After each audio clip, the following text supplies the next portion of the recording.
adlaw mga baki. Karong buntaga is mag-prepare ta og breakfast, no?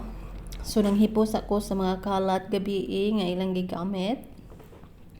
Ato sang hipuson, and usually ang mga hugason ato sang ipang hinugasan ato sang ipang display or ipang butang sa mga butanganan atong hipuson. Ang mga hipuson diri tungod kay nanggamit pa ni sila gabi kay dugay na sila mga tug.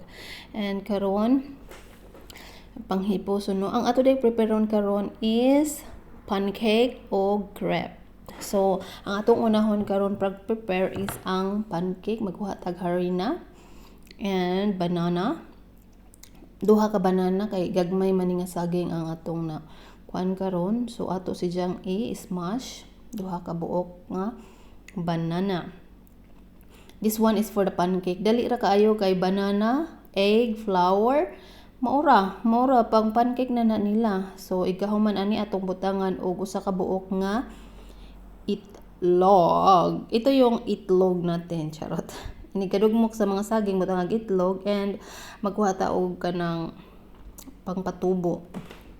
So ato si Jang i-mix og kahuman butangan nato og gatas, upat ka kutsara, og pila ka kutsara nga gatas ang imong ibutang, maupod ang imong flour nga isagol. So ato sa si Jang i-mikos gamay aron ma-mix, no? Then ato nang butangan og harina, upat pod si Jang ka takos.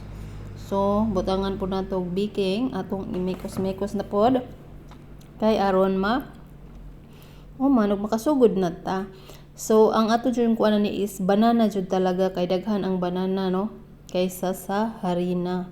Mao na ni ang ijang mixture. So magkuha tag frying pan nga lapad kayo liwat sa akong nawang ug atong painiton. Wal ga pa inita, maghimo po daay ko og tea. Ang hugasan ning kuan butanganan og tea kay magpabukaw ta. O di po ko ganahan nga agahong hugasan is hugaw kanang nabitaw mga kanang basa-basa, kinahanglan na trapuhan. So mao ni ang atong kuan pancake nga nahimo.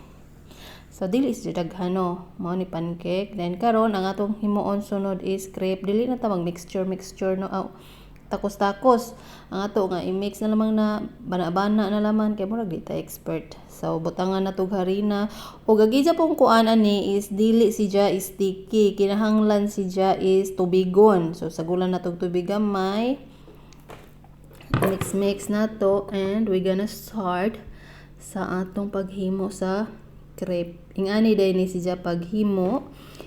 Butangan na to og oil gamay, spread sa pan para moinit. So mao ni ato si Jang ipalanay og mao ni ijang hitsura. Kamo na maghigo. Then ato na pong i-prepare ang mga cheese, mga sa pana diha while ga himo ta sa crepe. Ang crepe, no, kay wa poy daghang kuan, way asukal dire-diretso na siya. So magkuan ta aning maghimay ta aning cheese kay daghang klase aning ilang cheese. Ato si Jang ibutang sa butanganan. So atong hiwa-hiwaon kay pinatagas man ni. So nanghunaw pug kuno dili pud hugaw ning atong kamot. Kay uban kay mag-gloves man go, di mo ganaha gloves. So manghunaw ta, mao ni natug hikap sa atong butlo. And mao ni, and after nato ani mahuman na ni si Jang, aho nang ibutang na didto sa lamisa kay aron mag-start nagpangaon ang mga bata. Then after na magkaon, ang hawa na sila ng hay-hay na pugko sa ahong gilabhan nga mga comforter ba tawagan ni? No, dili, hapin. And mao ni si Ja. And I hope you like this video and follow for more. Charot. Don't forget to like and follow. Bye.